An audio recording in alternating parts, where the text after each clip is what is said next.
Elliot, question for you. Controversial, nonetheless question. What is a man? Well, I went on earlier talking about the fact that boys and men are both males. And so we like to get very existential with our ideas about this, but I think the real distinction is between boy and man. We know what a male is, and we have all our biological and psychological things about it. But the reason why that's such an important question is because unlike girls and women, well, nature and God just makes them into that. You're a woman. They just are. And a girl turns into a woman, but a boy can stay a boy his entire life. He can be 40, 50, 60 years old if he's never made into a man. Men are made. And I think that's one of the things that the perversion of our culture has forgotten, or they know, but they're making us into something else, making us into girls. But without strong fathers that even know who they are, without a male imprint and image bearer, we have none because we have no God. Men are patterns unto God, their father. There's a hierarchy for men.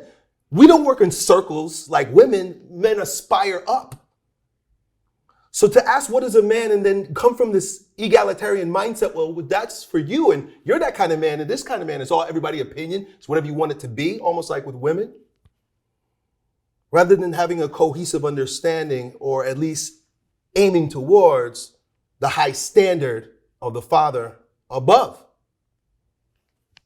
Okay, so you're raising daughters and you obviously want them to marry good men. Mm-hmm. What do you tell them is a man? I mean, do you say break it down just like that? How do you go about, imparting that to them? Very elementary. Okay. It's very elementary because all that order, high order, manifests itself in patriarchy. It is what it is. A man who's carrying that image will act like a husband and father, not a boy chasing puss or addicted to video games or drinking on the weekend, whatever. He's going to have a sense of, the father, but it is very practical because he knows his boundaries too. Mm-hmm.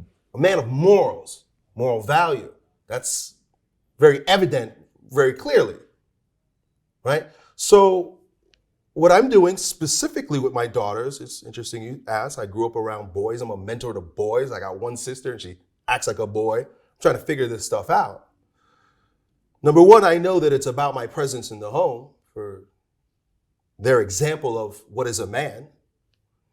But then I have teachings, Bible teachings, and teachings around the Christian faith, because it represents order, Christ and God the Father. And so if we go back to traditional religion in that way, meaning God's order in the home, then it would only make sense that I'm raising my daughters to be wives. But she has to recognize order, and a man that she can trust is going to raise her up, not drag her down. Is it going to be difficult for you as a strong man, as a powerful patriarch, to hand your daughters off and not try to micromanage, the way they start the relationship? Yeah. I think the micromanaging has already begun. And so the micromanaging I'm trying to catch up on should be instilled very young. Speak these things to your daughter so you're not having to wrestle with them when the cat's out the bag. Right.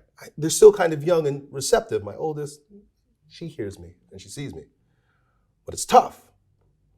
So the whole idea is that you train in such a way that you don't have to micromanage. Why do I have to micromanage?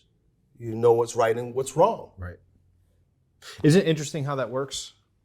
Because you have imparted into your daughters a level of discernment, a will, so that when they're doing things, they know that they're carrying out the will of their father. When they see things that are wrong, for instance, they say, hold on a second, I know that's wrong. Well, how do you know that's wrong? Because I was raised to recognize wrong when I see wrong, and I won't submit to that. It's pretty funny how that mirrors other relationships, like the heavenly relationship we have. Isn't that pretty amazing? Yes, sir. Because when he imprints on your heart, then all of a sudden his will is alive in you, and you're carrying out basically the will of heaven. It's pretty crazy. Yep. Everything's a mirror image, man. Yes, sir.